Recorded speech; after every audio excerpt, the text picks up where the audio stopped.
Welcome to our Indo European YouTube channel. आज हम दोबारा आपके साथ आ रहे हैं एक अनदर सक्सेसफुल स्टोरी के साथ, जो कि स्टूडेंट है हमारे साथ मनप्रीत सिंह, बेसिकली लुधियाना से बिलोंग करते हैं एंड स्टूडेंट का आज सक्सेसफुली वीज़ा आया है फ्रांस के लिए।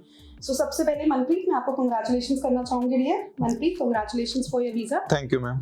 ओके, सो मनप्रीत, अभी आपसे जानना चाहूंगी क्योंकि जैसे आप लुधियाना से बिलोंग करते हैं, यस मैम। तो लुधियाना में आपने हमारे लुधियाना ब्रांच में जरूर एनरोल करवाया होगा, यस मैम। राइट? तो मुझे आप सबसे पहले ये बताइए कि इंडो यूरोपियन के बारे में आपको कैसे पता चला?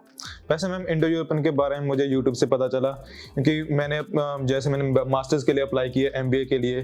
तो जब मैंने अपनी बैचलर्स की डिग्री खत्म की तो उसके बाद मैंने आईएलटीएस ज्वाइन की, जिसमें 6.5 बैंड्स आए। तो मुझे अपनी हायर स्टडी के लिए तो मुझे लगा कि मुझे फॉरेन जाना चाहिए। तो उसके लिए मैंने यूट्यूब पर भी कुछ वीडियोस देखे, कुछ इंस्टीट्यूट के। तो मुझे उसमें इंडो यूरोपियन के बारे में पता चला। तो मैं उनके लुधियाना ब्रांच में गया, तो उन्होंने मुझे काफ़ी सारे ऑप्शंस बताए हायर स्टडी के लिए, एमबीए के लिए। तो मुझे उसमें सबसे अच्छा फ्रांस लगा।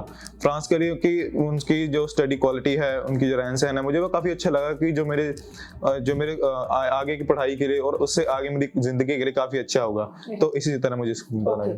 सो जैसे अभी आपने बताया कि फ्रांस के लिए आपका वीजा है, राइट? Yes ma'am. तो अगर मैं फ्रांस की बात करूं, आपने कौन सी कॉलेज में अप्लाई किया है? वहाँ पे कौन सी यूनिवर्सिटी में? वैसे मैंने यूनिवर्सिटी में अप्लाई किया, कॉलेज डी पेरिस में अप्लाई किया है, इंडो यूरोपियन के माध्यम से। ठीक है। और कौन से प्रोग्राम के लिए आपने अप्लाई किया था? हम एमबीए में, masters in business administration. Okay, so student Manpreet ने कॉलेज डी पेरिस यूनिवर्सिटी में अप्लाई किया एंड उन्होंने एमबीए प्रोग्राम के लिए अप्लाई किया फरवरी 2023 इनटेक के लिए एंड सक्सेसफुली आज उनका वीजा भी आ गया। Yes ma'am. Right, okay. So Manpreet, जब हम बात करते हैं एकेडमिक बैकग्राउंड की फ्रांस में अप्लाई करने के लिए, यस मैम, तो आपने अपनी लास्ट एकेडमिक क्वालिफिकेशन क्या की हुई है? मैम मैंने लास्ट की है बैचलर्स डिग्री की है पंजाब यूनिवर्सिटी से, और उसके बाद मैंने अपनी आईएलटीएस की है, जिसमें मुझे 6.5 बैंड्स आए थे उसमें। ठीक है। तो बैचलर्स में आपका कितना स्कोर था डियर? 75% स्कोर था मैम। ठीक है।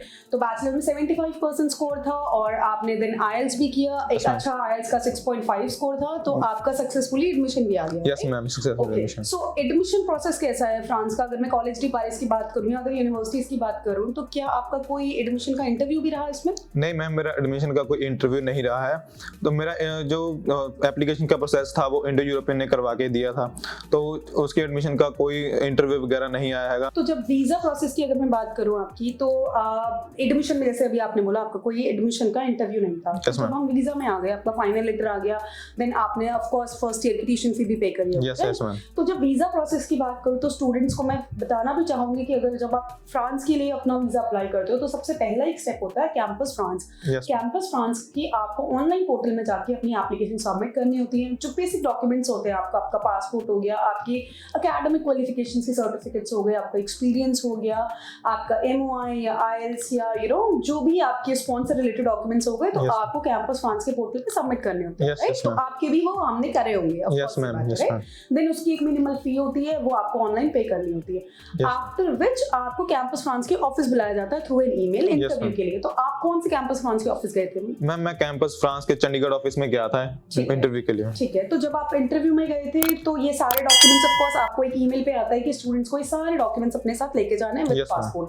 तो कुछ क्वेश्चंस भी पूछे थे मनप्रीत वहाँ पे? यस मैम, उन्होंने मेरे बैकग्राउंड एजुकेशन के बारे में पूछा था, कौन से कॉलेज में अप्लाई कर रहे हो, कौन से प्रोग्राम में अप्लाई कर रहे हो, और इससे आपको क्या फायदा होगा, ये सब सवाल उन्होंने बेसिक क्वेश्चन उन्होंने पूछे थे मैम। राइट। सो स्टूडेंट्स, थोड़ा सा इसी पॉइंट को आगे हाईलाइट करना चाहूंगी। जब भी आप कैंपस फ्रांस के इंटरव्यू में जाते हो, स्टूडेंट्स थोड़ा सा पैनिक करते हैं कि एडमिशन के टाइम पे इंटरव्यू में क्या पूछा जाता है या वीजा के टाइम पे इंटरव्यू में क्या पूछा जाता है। तो it is all about the students profile. कभी भी कोई आपसे ऐसा क्वेश्चन नहीं पूछा जाता जो आपके प्रोफाइल से या आपके एकेडमिक बैकग्राउंड से या जिस कोर्स के लिए आप आगे प्रेफर कर रहे हो उससे रिलेटेड ना हो।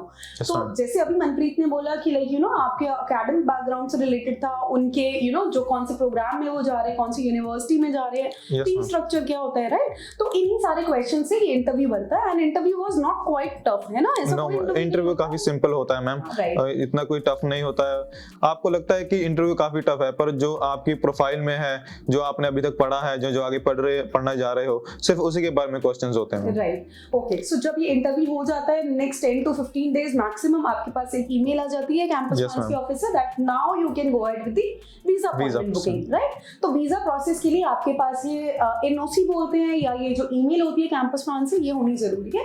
उसके बाद आप वीएफएस में आपने फाइल सबमिट करी होगी, राइट? तो जब वीएफएस में फाइल सबमिट करी गई, ये सारे डॉक्यूमेंट्स जो आप ऑलरेडी कैंपस फ्रांस के पोर्टल पे लगा देते हो, अपार्ट फ्रॉम इट थोड़ा सा फ्रांस में स्टूडेंट्स में बताना चाहूंगी, और कंट्रीज में जब हम अप्लाई करते हैं तो आपको जब 1 साल के लिए आप अप्लाई करते हो 1 साल का लिविंग दिखाना पड़ता है, बट जब आप फ्रांस में अप्लाई करते हो तो अगर आप 2 साल के प्रोग्राम के लिए कर रहे हो तो आपको 2 साल का लिविंग दिखाना है। 4 इयर्स की बैचलर्स डिग्री के लिए आप अप्लाई कर रहे हो तो 4 इयर्स का लिविंग एक्सपेंस शो करना होता है। तो फ्रांस में कोई प्रॉब्लम नहीं है in terms of visa application, admission process.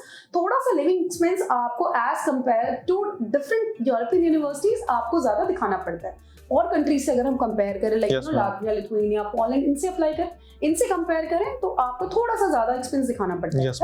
Okay, सो जब आपने अपना वीजा अपॉइंटमेंट सबमिट करा, जब वीजा फाइल सबमिट करी आपने अपनी वीएफएस में, तो उसके कितने दिन के बाद आपका डिसीजन आ गया था मंत्री? मैं 15 दिन के बाद उन्होंने मुझे बता दिया था कि मेरा वीजा आ गया है। तो अभी तो मैंने फ्लाइट भी बुक कर ली है और इसी महीने 10 दिन के बाद मेरी फ्लाइट है। ओके, सो मनप्रीत, अगर मैं आपकी जर्नी की बात करूं from the day of enrolment till the day आज आपके हाथ में वीजा है, तो कैसा आपका प्रोसेस रहा हमारे साथ, इंडो यूरोपियन के साथ? एक जेन्युइन फीडबैक मैं चाहती हूँ प्लीज।